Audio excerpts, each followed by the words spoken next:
Morning.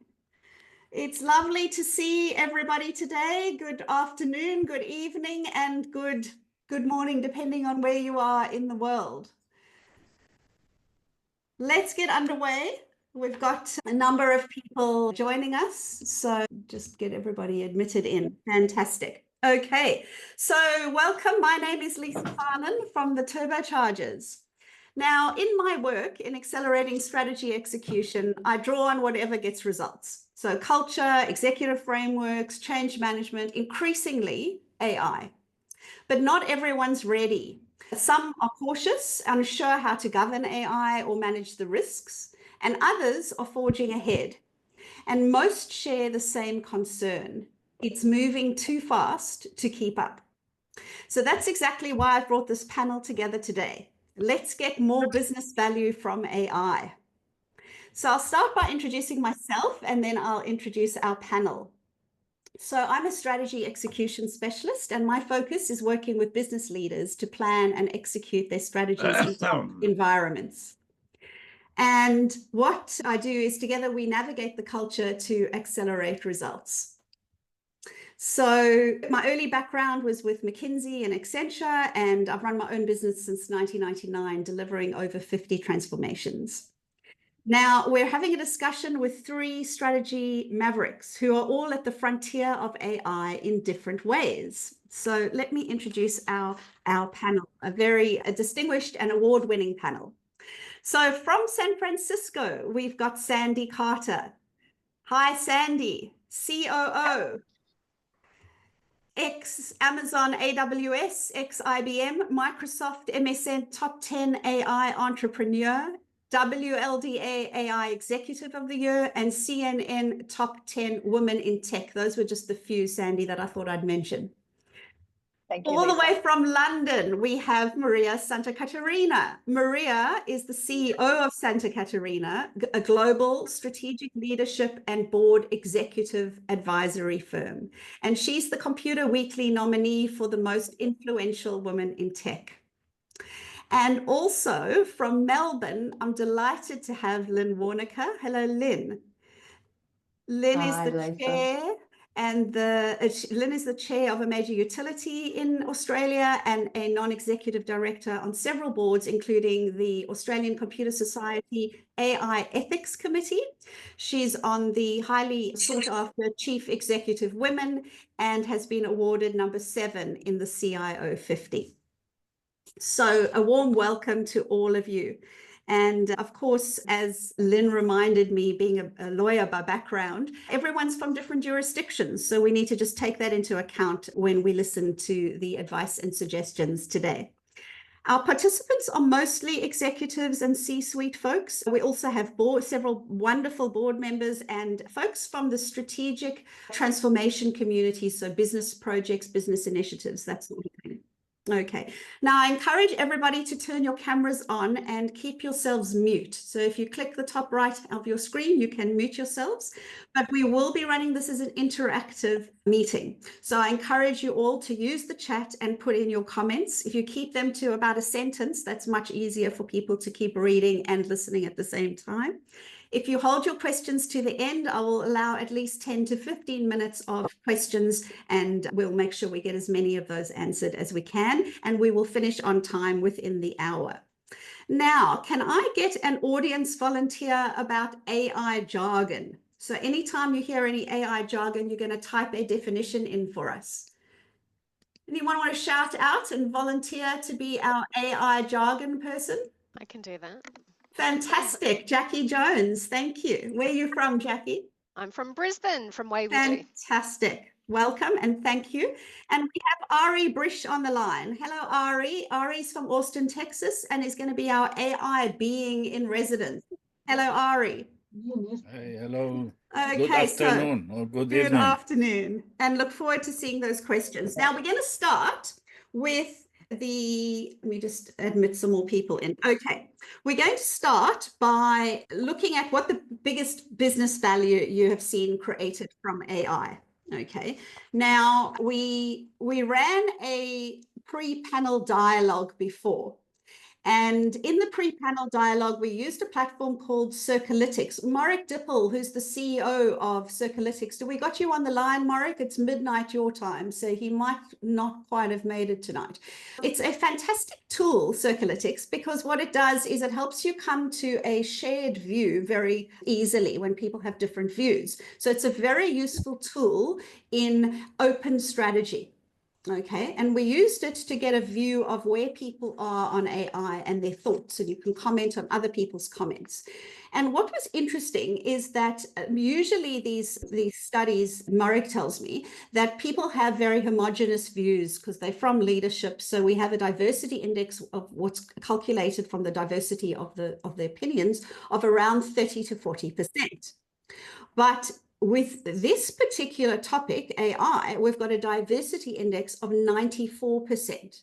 So what that's telling us is there's a really wide range of views, ranging from people who say AI is a force multiplier, all the way through to somebody who said our business has very little AI use. In fact, I feel that it is currently actively discouraged.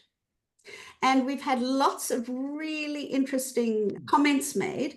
I'm not going to read them all out, but in the chat, I've put in a LinkedIn post that I made recently, which is covering some of those views, like, you know, people saying it reduced risk and compliance work and operational costs in that space by 40%. Someone who's using it with a firm with a wellness brand, automating their research and boosting engagement by 35%.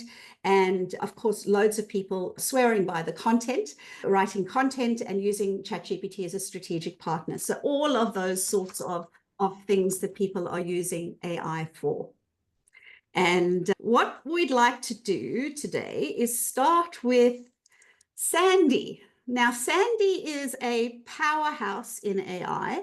She's COO of Unstoppable Domains based in the San Francisco Bay Area. And Sandy, you've just looked at 450 organizations that are implementing AI when you wrote your recent book, AI First, Human Always. And you can put the link in the chat. Thank you. Put the link in the chat just after you've kicked us off. So you're looking at there like the 7 hottest trends in AI. Tell us, what business value have you seen from AI? Thank you. Thanks, Lisa. So I'll just start with 3 different areas that I think AI has improved value. One of the values that we see a lot is increased efficiency and productivity. So if you can automate a repetitive task, McKinsey says you can reduce that time by up to 40%, allowing people to focus on more strategic activities. And a great example of that is my own company, where we're using an AI agent to answer some of our support questions. In fact, 30% of our support questions. And as AI has been doing that, we've also seen our customer sat go up by over 10 points. So customer sat up, efficiency up. The second area that I see business value is enhanced customer experiences. And here I love to see where businesses are using some sort of AI-driven experience. And my best example, I just went to Disney in Florida. And if you take a picture of a site that you see at Disney, either ChatGPT, Claude, Perplexity will tell you the history of that particular site. So I took a picture of a lamp. I didn't know what it was for. Apparently, it used to signal that Walt Disney was in the park. And now it's lit up in honor of him. It also gave me a social media post that I could just hit a button and click and post it if I wanted it to. Great experience. And if you think about it, 40,000 people go to that park every day using AI to improve the experience. And then the very last one is improved decision making, where AI analytics can deliver insights 100 times faster than human analysis. And here I'll go to a healthcare example where we've seen a new blood test that's analyzed by AI that can predict whether someone has liver cancer or a liver disease 77% of the time. Pretty amazing. So those would be the big 3 that I see: efficiency or effectiveness, productivity, enhanced customer experience, and improved decision making. Fantastic. So that's really interesting. Productivity, customer experience, and decision making. Thank you, Sandy. That's a really some really useful insights and some examples there. Lynn, when we were speaking last week, you mentioned that a chair of a board had used it recently as well, and you had an interesting story to tell. Do you want to share that with us? Yeah, thanks, Lisa. It was a very interesting example, I thought, of generative AI adding value to the company board. So, a chairman of a media company here, GTN, which is listed on our Australian Stock Exchange, used Claude Pro, of course, that's Anthropic's large language model, that he had pre-trained on the company sector, his performance, so on over time, to assist him and his board respond very rapidly to a hostile takeover attempt. So they used Claude to summarise and analyse what I think was a 60-page takeover bid, provide advice on immediate next steps, drafted time-sensitive stock exchange releases for human validation, and just generally supported the chairman and his board with information, guidance through what was a rapidly unfolding situation. So I thought that was a really interesting value-adding use of AI for board directors to consider, rather than the sort of standard use cases we hear a lot about at the moment in the governance community, summarising board papers and drafting minutes of meetings. So efficiency and decision support, as Sandy was saying. Fantastic. That's a great example because people are finding it really, some people are finding it really useful for content. And Sandy, I can see you want to jump in. Before you do, can I invite anyone else who's got some really great, no, you're good, any great examples to pop them in the chat, please, like a sentence or so on any really good examples that you've seen or that you've experienced personally where people are and businesses are getting great value out of AI. And I just wanted to share one other one here, which is one of the ones that came up really top in terms of the pre-panel dialogue on Circalytics.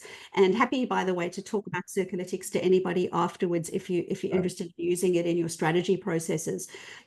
Somebody said the greatest success with AI so far is to build an AI-powered web app in hours and days versus months. And I've been looking at some of that. In my early days, I was actually a software engineer for about 2 years, first 2 years of my career. And I certainly don't remember any of that right now. But the good thing is you don't need to be a software engineer to develop apps now and web-based, really exciting web-based applications, and you can get them up and running really quickly. So that's quite interesting too. What have we got in the chat? Has anyone else put in some examples? Let's have a look. A great example of AI in Australia, Anne Marie has put in there. So in a non-for-profit, so I'll have a look at that one afterwards. So that's great. Lots of different examples there. Now I'm going to ask, we're gonna just look at, I'm gonna ask Maria, we're gonna look at risks and obstacles. And we've got a little bit of interference from somebody. So can I just ask you just to check your top right hand of your screens and check that you're all on mute? But I much prefer having it as an interactive meeting than one of those webinars where you just never get to hear from anybody in the audience. So we sometimes need to put up with a little bit of background noise, and that's fine. Okay, so let's keep going.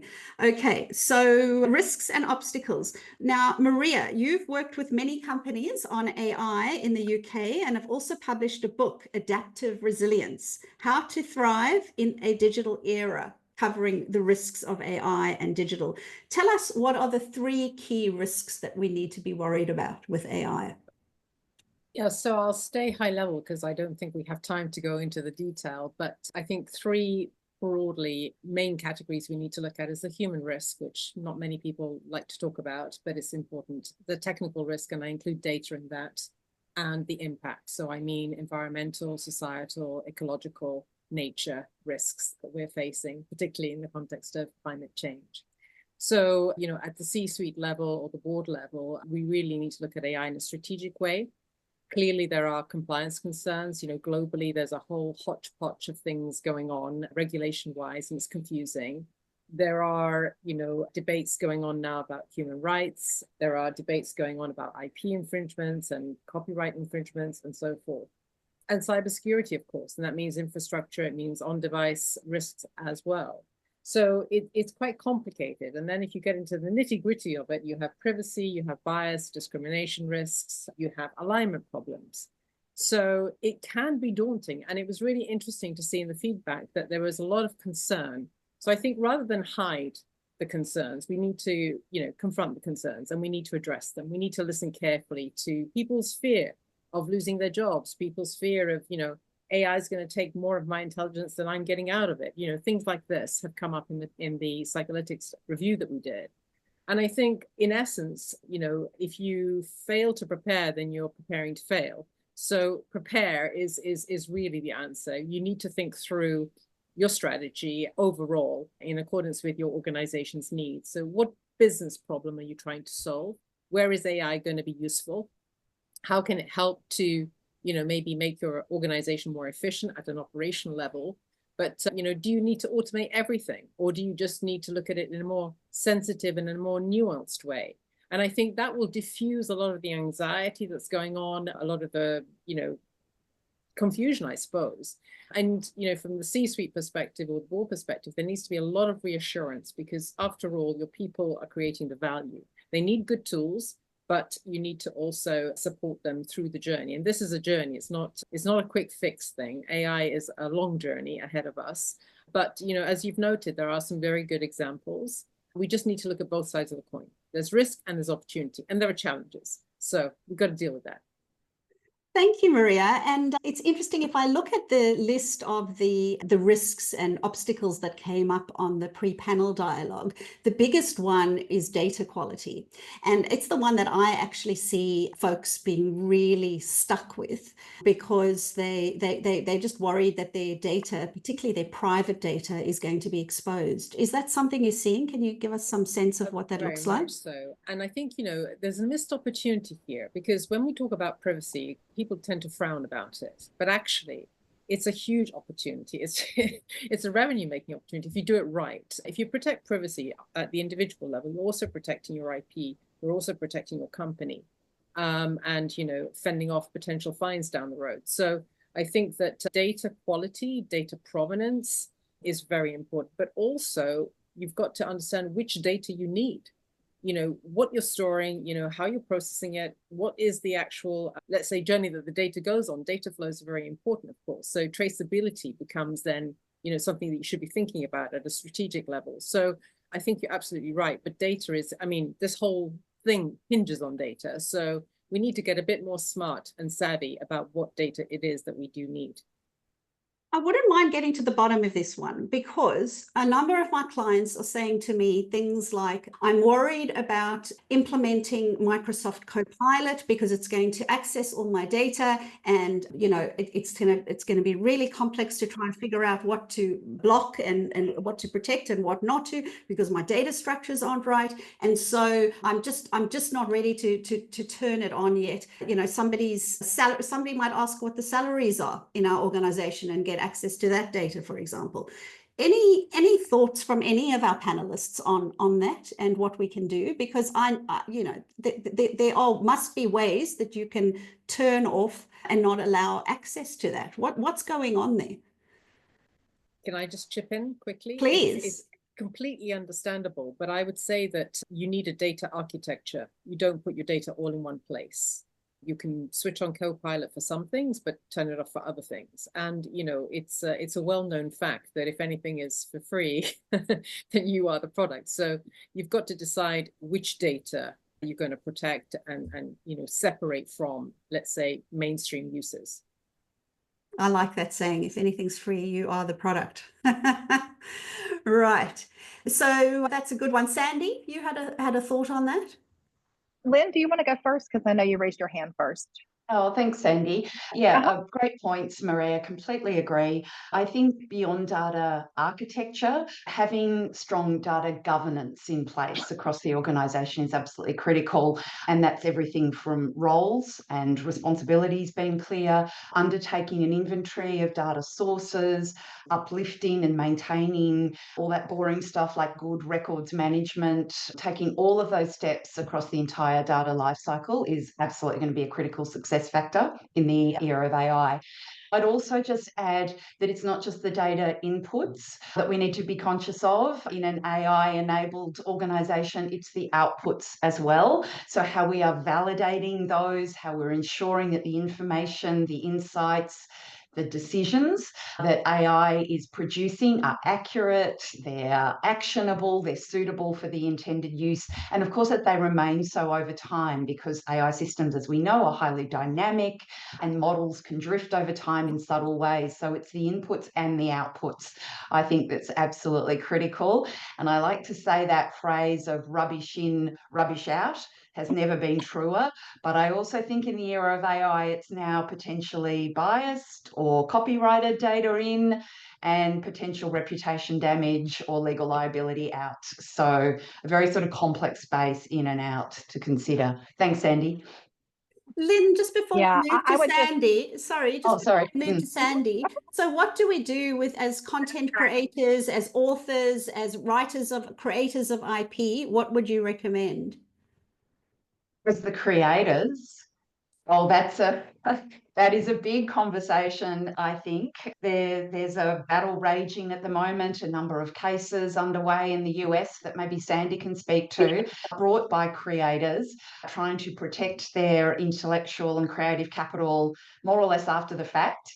And I think there are some technological solutions emerging for creators.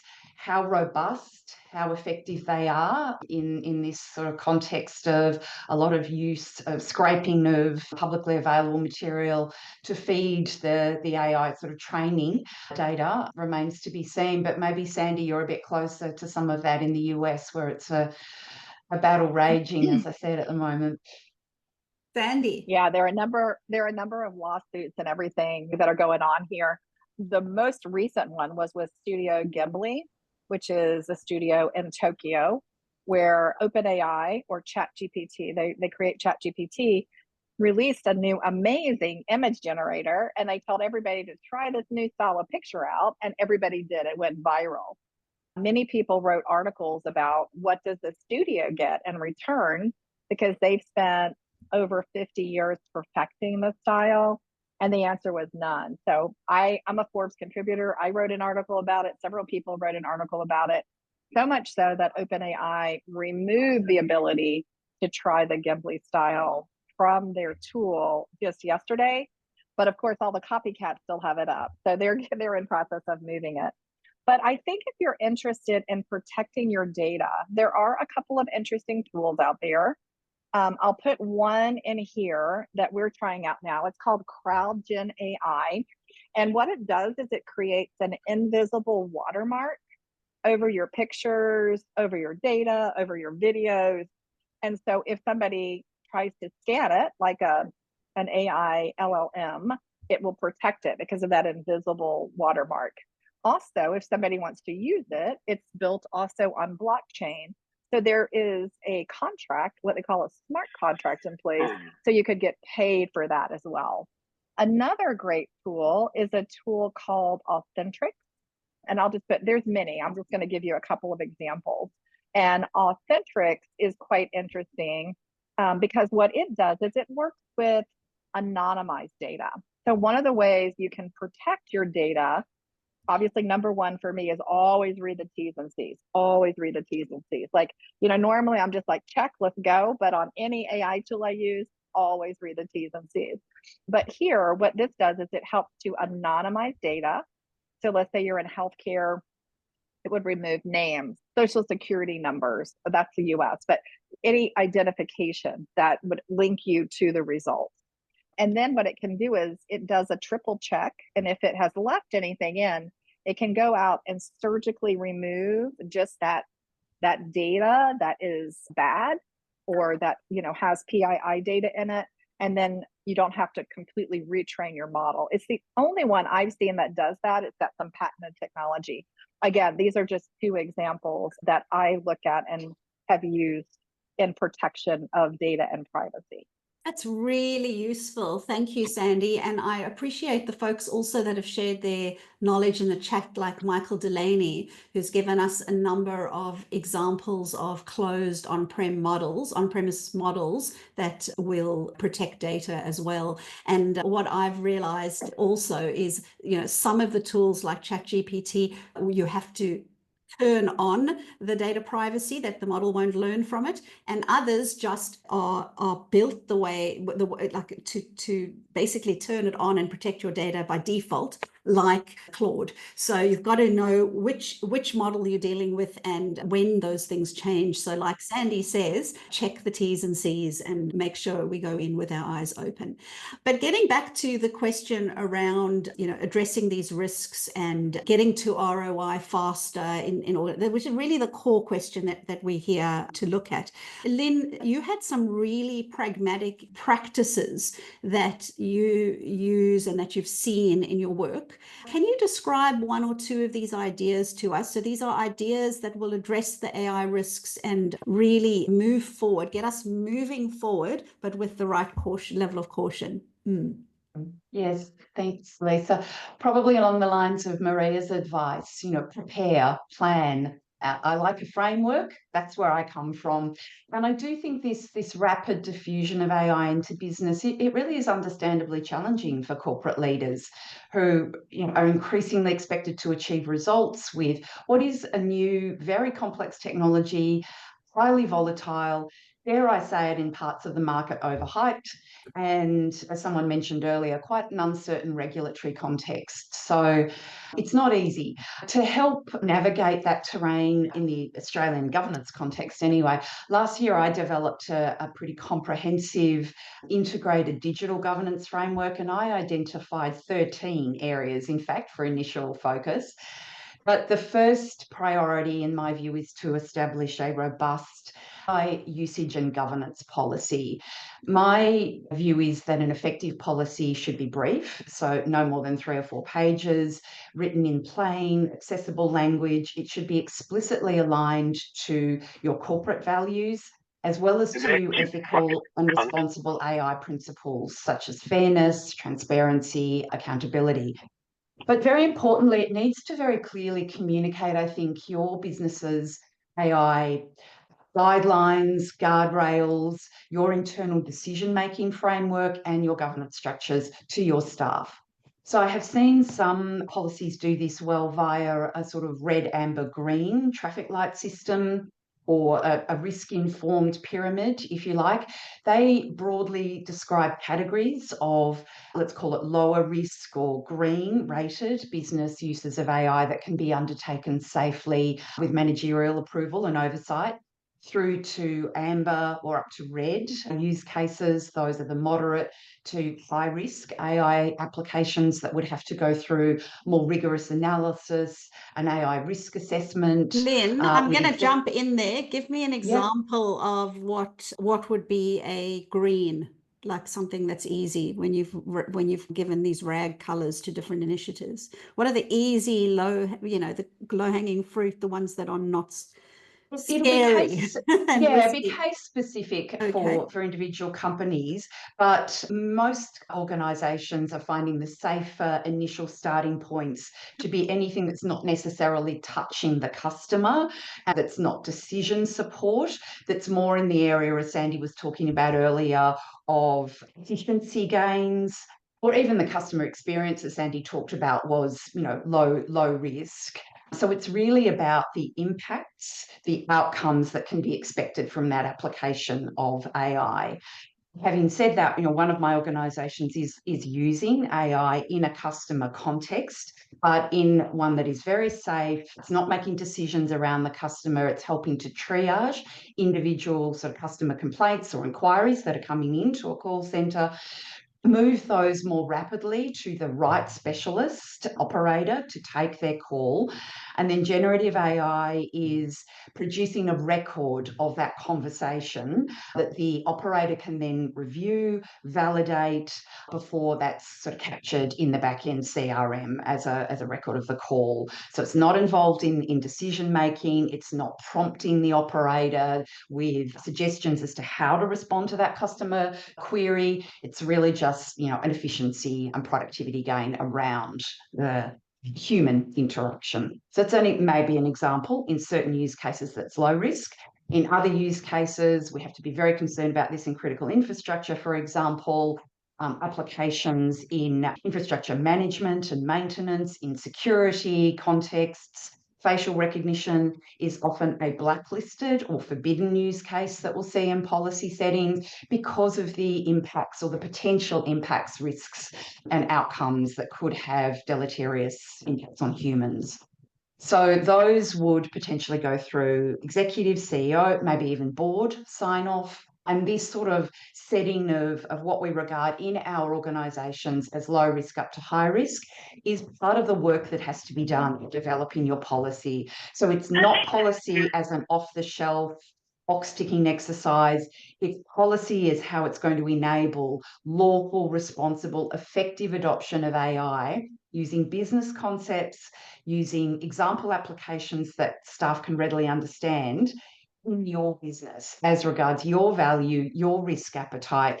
And that also involves doing all the parallel work to establish the business processes, roles, governance committees that will ensure the policy actually works in practice and enables your goals.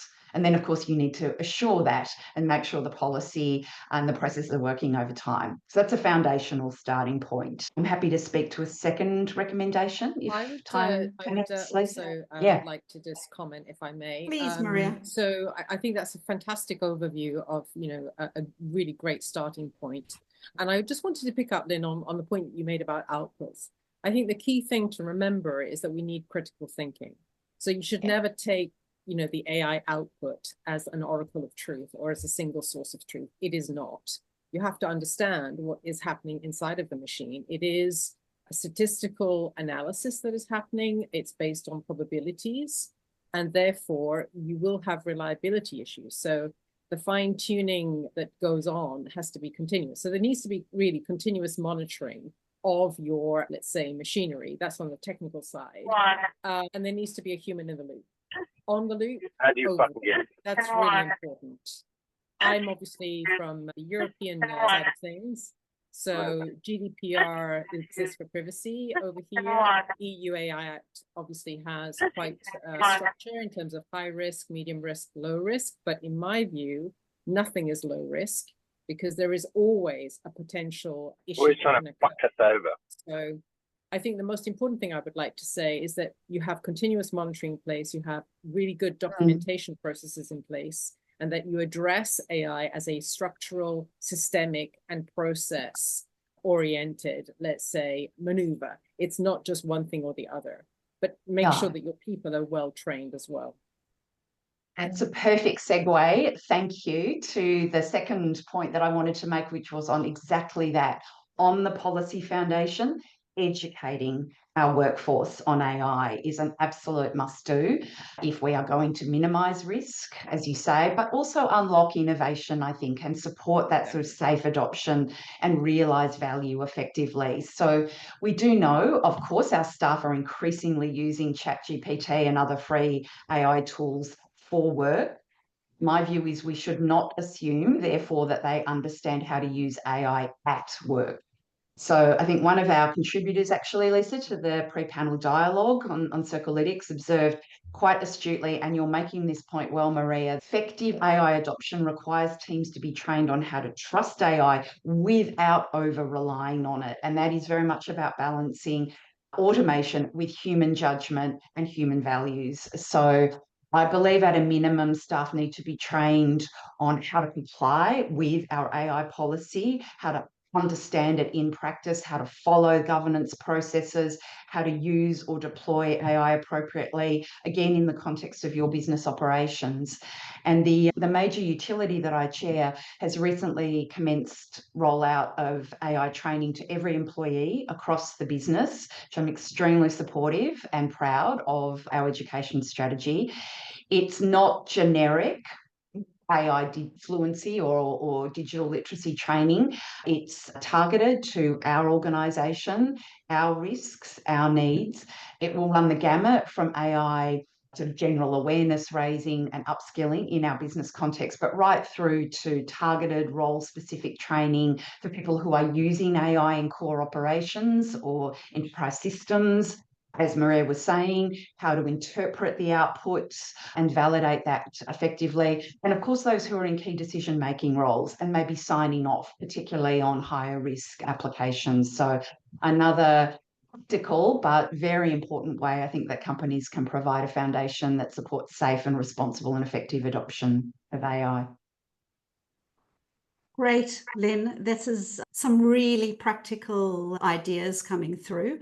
One thing that I find interesting is when people, and you always have, naysayers, people thinking that the content and the things that AI can generate, if we just look at generative AI for a moment, is just too bland. And I loved Maria describing it as a statistical, I wrote it down somewhere. Yes, it's a statistical outcome. And we obviously need some human input there. Thoughts about that, the fact that, I've got a quote from the pre-panel dialogue. It's a vast mincing machine for homogeneity. Right. And so, okay, we don't use it. Maria, what do you reckon? It's convergent. So it's aggregated data, it's statistical significance, and it's convergence to an arithmetic mean. So, we need to just put that into context. So, for example, if you prompt an AI, you can get a good starting point, but I always encourage people to think for themselves. To think critically for themselves, and then you can have a very good human AI collaboration if you use the tool in the right way. So for research, for searching more quickly, if you learn how to prompt well, then you can get some good information. But yes, it's worthwhile understanding what the machine does. Yeah. So I guess if you review the information afterwards, as well as having the right prompt, if you review it and add that more human touch, then it doesn't need to look bland. It's how we're using it, isn't it? Sandy, I love the name of your book. AI first, human always. Tell us what your thoughts are around that sort of human touch in there. In the content and just generally within AI? Yeah, so the interesting thing is before I did my book, we did a survey of successful AI projects. You guys probably know right now the success rate is between, 15 and 20%. Gartner reports 85% of AI projects fail. The RAND Corporation reports that 80% of them fail. McKinsey reports 80% fail. So I was really interested in that 20% of projects that were successful. What were they doing differently? Sorry, and I'm well, thanks. I got a collection for emergency. Lisa, can you mute Michael's iPhone down there at the bottom? I can't do it. I'm just trying to find who it is. There we go. He's down at there he goes. Yeah, thank you so much. So what I did was I surveyed the 20% of companies who were successful. And then I also looked at the companies that were unsuccessful. And the fascinating thing is I found 4 core elements to those companies who were successful. And they all had to do with people or humans. The first one was the project itself wasn't classified as an AI project. It was classified as a business project that used AI to be successful. I think this is really important because as you're approaching a problem, if you approach it from a tech side versus a business side, you're going to either assume, oh, tech can do it all. But if you approach it from a business side, you can see the areas where humans need to play a role in what's happening. And today, that role is very great, very high. The second thing that I found all these successful projects did is they worked on change management. Now, change management is also not an IT thing.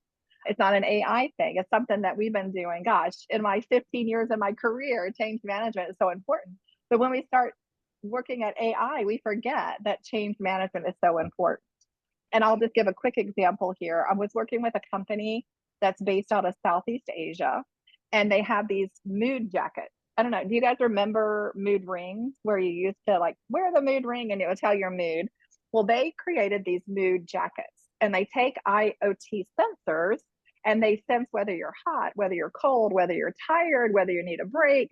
And I talked to the management team, and they really wanted to use this for good. It wasn't anything nefarious. All the data was anonymized. They wanted to give people more breaks and more music and more, right situation for them to be productive. What they found, though, is they spent 90% of their time on getting the jacket right, getting the tech right, to where the IoT sensors came in and the AI analyzed everything. But what they found was where the project was successful was where the manager executed change management. He or she talked to their teams and they explained what was happening. They explained that the data was going to be anonymized. They explained how the data was going to be used. They explained it was for their good. And so they learned very quickly that only with that proper change management, regardless of how great the tech was, they weren't going to be successful. The third area was start small, don't start big. Like, don't go, I'm going to revamp all marketing. Start with like a single campaign or maybe operations. So start small. All three of those are all about people, right? It's a business project, change management. You're going to start small. You're going to get something that has big impact so you can show success. And the last one, Lisa, I think is really interesting. It was about the data, which you brought up earlier, which we've talked about, but it was those projects that had the right data to start the project were successful. If they didn't have good data, they weren't successful. And the story I'd like to tell here is when I worked for IBM Watson, we trained our model on romance novels. We took 35,000 romance novels and we trained our learning model. And then we showed it a picture of sumo wrestlers.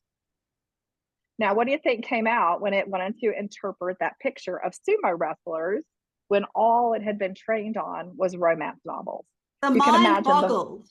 Yeah, it's so funny, but it really helped CIOs and CEOs get the fact that instead of just saying you need the right data, it showed them, because they were like, oh my God, this could happen to us if we put automotive data and we're looking at airplanes or whatever. It does have a big difference. So anyway, those are the four things. And that's why my book is titled AI First, Human Always, was because everything that made projects successful actually had nothing to do with the AI. It had to do with the people, the leadership, the management, the enablement, everything human. Yeah, that is so interesting, Sandy, because I've been doing a lot of keynote talks at executive roundtables, and I keep telling them that AI is not a AI problem to be solved. It's a change management problem to be solved. And we had the same thing when the internet was launched and we started, people were doing research on the web, and a lot of it was, it was change management. It wasn't a technology issue. Yeah. So there's a lot of mileage to be had in getting the people on side. And that's why I'm such a major advocate for these open strategy processes. And look at Ned's comment down there. Every problem is a people problem. Absolutely. Thank you, Ned. That's so well said.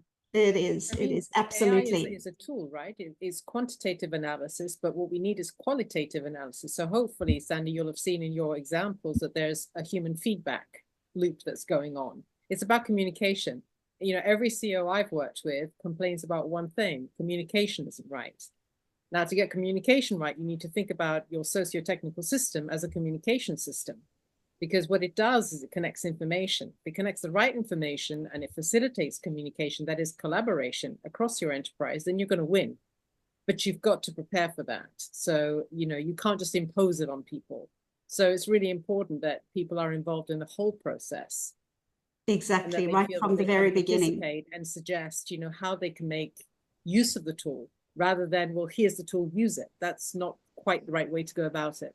Very well said, Maria. I always say to people, say to executives, get out of the dark room when you're developing strategy and do it in an open strategy process.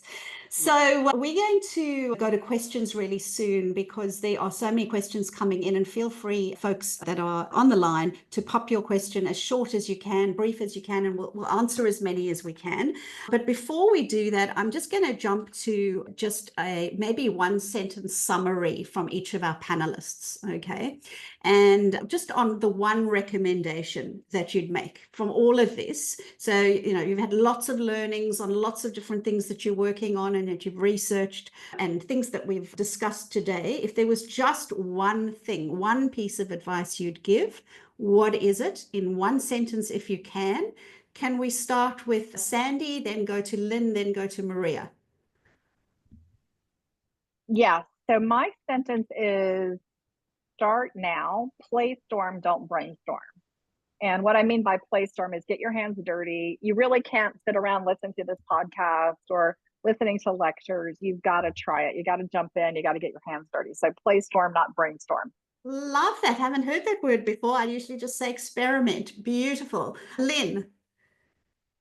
Look, actually, we've already covered it, and that is the number one priority, I think, is your people. It is talent. It is bringing your existing workforce along on the journey. So don't start sort of focusing on the new talent that you might need that you don't yet have. Significant though AI expertise is, and that will become a really significant source of competition in the near future, but it's leaning into the workforce you have and bringing them on the journey with you. So engage your chief people and culture officer, your HR teams now. Fantastic. So thank you. Some great insights from our panelists there. So we're going to go to some questions. Oh, and Maria, I'm sorry. One more. Maria. I'm getting ahead of myself. Maria, what's your one sentence? I would just like to encourage leaders, wherever they are in the organization, particularly the chair and the CEO, to think holistically and to think about the vision for the future of your enterprise, and to think about the strategy as a whole. So don't treat AI as a thing that is in the IT thing. It's part of your business. It's going to be a fundamental part of your business going forward. So look at it in the round as your overall business strategy. Don't do piecemeal. Don't get stuck in proof of concept, but think about it holistically and systemically, and then you'll win. Fantastic. Fantastic. Thank you, Maria. So I'm going to go to some questions. Please keep them coming in the chat. And we've got a few a little earlier. So I'm going to ask Rob McLean, who's on the line, who was our panelist last year in our Strategy Mavericks conversation, looking at emerging approaches in strategy. Rob is the former managing partner of McKinsey Australia. Rob, do you want to say your question out loud? The question I put was, how do we see AI improving complex problem solving, particularly in strategy? And Sandy has already very quickly come through with some interesting ideas.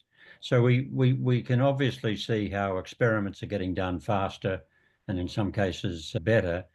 But the heart of problem solving is having good hypotheses that come from really important questions, and then how you disaggregate a problem. And then, of course, how you do the synthesis, to arrive at conclusions. So I'm kind of seeing like the bottom end of strategy, or being tackled quite well, but not a lot of stories to tell at this stage about these higher order issues of problem solving. Anyone like to comment on that of our panelists? I mean, AI doesn't understand the human form of natural language, so we have to take that into account. The nuance, the way that I use language, or Lisa uses language, or Sandy or Lynn, it's very different. And so you have to also think about how the AI foundation model has been trained, mainly on North American English, as opposed to maybe other languages. So with that, there is nuance, there is, cultural variety, let's say, and diversity of thought, and we have to take that into account. So I think at the very high level, if you're using AI to make strategy, you have to be very careful. because, the nuances around, I mean, I've worked around the world in over 100 markets and, with all sorts of different people. And, you have to tread carefully because it could backfire. And I can give you an example from fashion, one very well-known fashion brand. Real quick, please, Maria, so we can take one or two more questions before made a mistake. So you can't really use AI, without being critically thinking through. And at the very high level, I would be cautious. Thank you. So I'm going to go to Meryl Semple's question. Who in the organization is likely to lead this AI governance strategy and implementation? Lynn, what are you seeing? Who's leading it? Well, some companies are engaging chief AI officers in leading roles. I think it's less about the title and the individual role. I actually think, to Maria's point about an holistic approach, AI really demands a multidisciplinary and cross-functional approach. I don't personally think it can necessarily be led by one person, because everyone needs to become involved in the organisation, from customer, strategy, workforce, employee, legal, and so on and so on. You may benefit from a driving individual to coordinate and to build that collaboration cross-organisationally. But for me, it's really about who are you bringing together around the table? Are all the appropriate areas of business operations, customer reflected in that group? And then what are the governance frameworks and the processes that you're putting in place to look at where you're going to deploy AI, using some of the recommendations that both Maria and Sandy have already elaborated. Yeah, and absolutely. And Sandy, you're spot on, somebody that understands AI and the business. So we have a community, I run a community called the Turbochargers Hub, and we have people that do transformation work who run these cross-functional strategic projects. And they are really well placed to lead this, because they are experts at bringing people together cross-functionally and taking a business lens, a strategic lens to the problem. So definitely agree about the cross-functional nature of that. Now, we might just finish up with one question, and that is the education, the skills, and future-proofing. And we've had some comments on this, but I'd love somebody from our panel who would like to field this advice to leaders in the organization who want to future-proof their AI skills. What do they do? What would you tell them? I'll jump in here. I mean, I would say, first of all, I've noticed that a lot of companies only train certain people on AI. We have found through our work that a company should train every employee on AI, not just a certain group of people on AI. The second thing I think they should do, Bank of America has done this, Safety Culture out of Australia has done this, TDIF has done this, which is look ahead with their HR team of what jobs will be created and which jobs will be eliminated, and give people a heads up that this is coming, what's coming, and then provide, using AI, personalized AI training to help them upskill or look at some of these really cool jobs. The Bank of America case study is amazing what they've done. They've listed actually on their site all the new jobs. Some of these guys have really made sure that their employees don't have fear, that they can see there's a plan or a way home if they want to partner with a company to develop some of these new skills. If you haven't read the recent World Economic Forum report about AI jobs, you need to. 221 pages.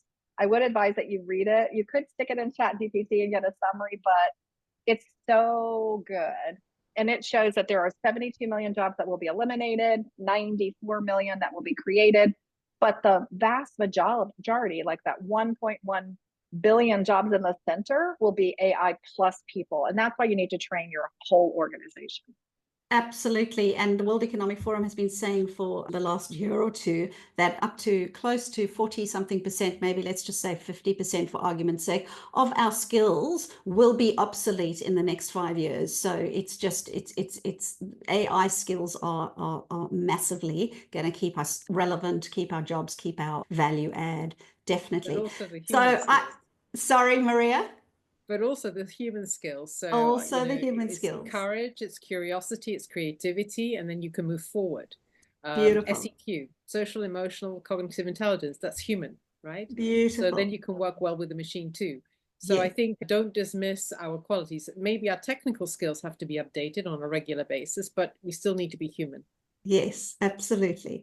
So thank you, everybody. I'm going to bring us to a close. I'll put the post up again, which has got for folks who joined us late, which has got the summary of the findings from the pre-panel dialogue, and feel free to add your insights from today's conversation to that thread. And Ned Horvath, thank you for summarizing human skills. How wonderful if automation makes us more human. That is just beautiful. Now, I'm sure all the panelists, including myself, would be very happy for you to link with us on LinkedIn and DM us if you have any questions or comments or feedback. We'd love to hear from you. I'm also very happy for you to contact me via email or on LinkedIn if you'd like to explore more how you can drive faster results from your AI or your strategic initiatives. I'm very happy to grab some time with you and talk to you about that. Thank you, everybody, for a fantastic conversation. We could have gone for hours. There's so much material here and so much insight from our brilliant panelists. Thank you. Take care, everybody. Thank you. Thank you, everybody.